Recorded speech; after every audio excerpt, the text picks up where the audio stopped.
Well, welcome back, ladies and gentlemen, to Wesana Health Holdings channel, an integrated life science company forefronting the psychedelic sector. Joining us today is the Chief Executive Officer, Daniel Carcillo. Welcome, sir. Thanks, brother. A pleasure to have you, man. This is going to be a fascinating topic here. Usually what we'll do is we'll kind of disseminate the company, break down the financials. I kind of want to do more of a broad stroke conversation today, just to give the retail audience a good idea of what's going on in Wesana. But first and foremost, I mean, from TBI to migraines, anxiety, and depression, with a quote of modern healing starts here. Can you kind of just give us the elevator intro pitch to exactly what's going on there? Yeah, for sure. So Wesana Health was born from a personal journey, my personal journey into the medical system after I retired from 9 years of professional hockey, dealing with a lot of mental health symptomology that covered anxiety, depression, suicidal ideation, and migraine. And since founding the company, and just being able to find my own healing and my own voice, taking that regimen, understanding the FDA process, understanding biotech, being able to protect what I've created, and then be able to raise money accordingly to take it through the right regulatory pathway.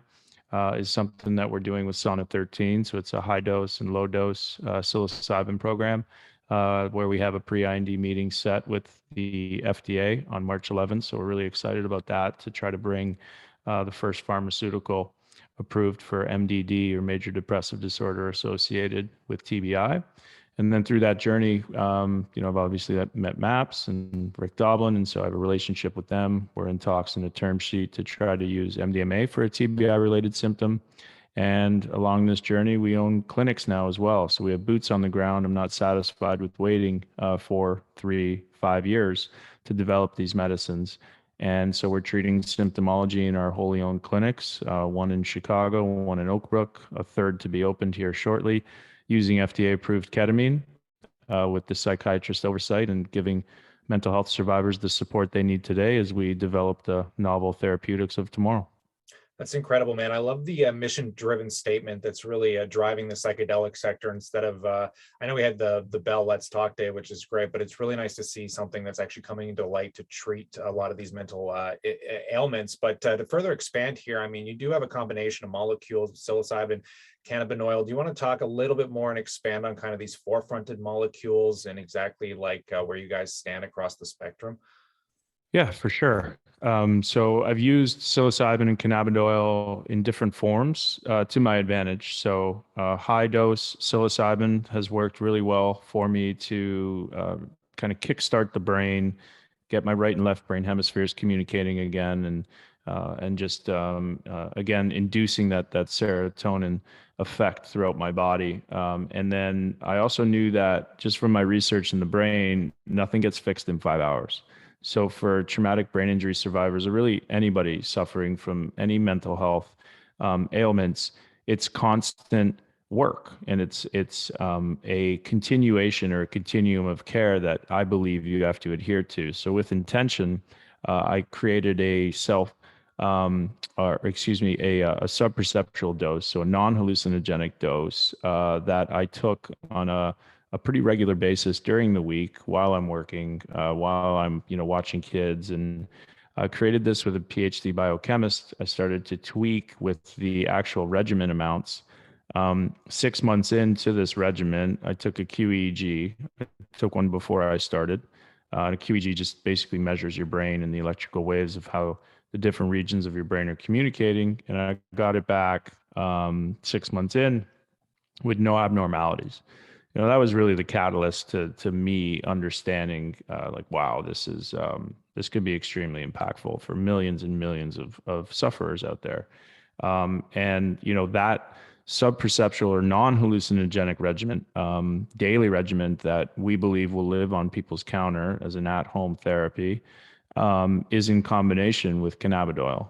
And for people that don't know what that is, it's CBD. So it's found in the cannabis plant. Most people know THC, that is psychoactive. This is non-psychoactive. And it's actually patented by the US government, patented in 2003, to protect against neuronal death as it relates to Parkinson's, Alzheimer's, and dementia. So we put those two, psilocybin, which fits into serotonin and creates that neuroplastic event, with CBD. We do not believe in deuterating molecules. We do not believe in changing. And when you look at these combination therapies that have been approved through the FDA, they view that when you put them together as a new chemical entity.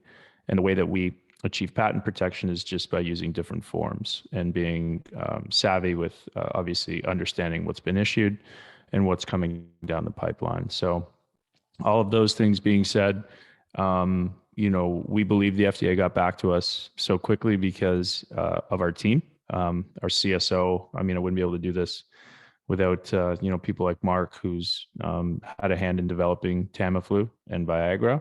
We're just really excited to get that feedback from the FDA and continue on with our IND farm tox program this year.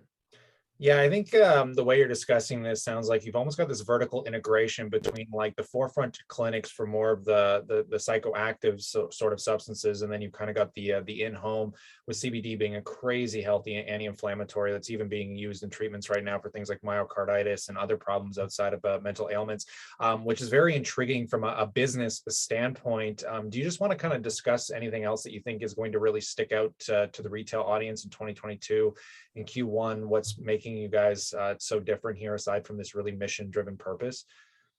Yeah. The fact that we have care development, right, where we're working on Sauna 13, which we have our FDA pre-IND meeting set. The fact that we're in term sheet negotiations pretty far along with MAPS to use MDMA for a TBI-related symptom, that will accelerate our timeline to market. And, we can have another indication using a proven molecule. They've collected phase 2 data on a small cohort that actually did better than the PTSD cohort that used MDMA, and 67% of the respondents no longer qualified for a PTSD diagnosis after going through this treatment. So it's really exciting. And we're value driven, ethically aligned with MAPS. And those two factors, along with the fact that, again, I just feel really passionately about not waiting, and it's lifetime treatment right now. And you're beholden to going to a place that doesn't offer any type of insurance remuneration, and really they don't care to, because they charge such a high amount in cash. And so to have these boots on the ground, have these two clinics with a third opening, with a fourth that's being targeted in Illinois, to be able to help people today, I think is, really differentiates us. We're self-sustaining already. And, one of the things that I'm really interested in is like, well, what does the future of mental health care look like? And to be short, like, we're building a clinical network of mental health wellness facilities to be able to help people from going to the ER where they get denied, and then to be able to also take people in as a continuum of care when the ER is done with them. And so it's a really exciting model that I think we're executing on. There's going to be holistic tools that will be inclusive of this model, like self-deprivation and hyperbaric chamber. And one of the things that I'm interested in is, mental health weighs on people, patients for sure, but also caregivers. And so we want to be able to have a facility that anybody that walks into our door will be able to get some sort of relief, and it's not always medicine. 100%. I think that's pretty incredible insights. Outside of the investor side of interest, say somebody is looking for some help, how can they reach out to you? Yeah, so our two clinics right now, you can find them still under the APS moniker, APS ketamine, in Chicago. If you reach out, you'll get Will, who basically directs all the traffic to Laura Nash, our national director. And you'll be able to get into one of the clinics in a timely fashion. So one of the things that we do is we employ people to be able to get people within the 1 to 2 week mark instead of waiting such a long time for intake and for help. So yeah, check those two clinics out. You could head to our website. There's more information there. And then we're opening up our third in Naperville, which is really exciting, and it'll almost double in size of the other two clinics. So we'll be able to help more people in a even more timely fashion. That's awesome. I really appreciate your time today, Daniel. Thanks so much for coming out. Thanks, brother. Always a pleasure, man. On that note, if you guys have any questions, let us know what you think in the or the comment section below. We'll leave the links in the description for anybody that has further interest. And on top of that, consider subscribing because we'll get some more news as it comes down the wire. But stay cool, stay awesome, and I look forward to catching you in the next one.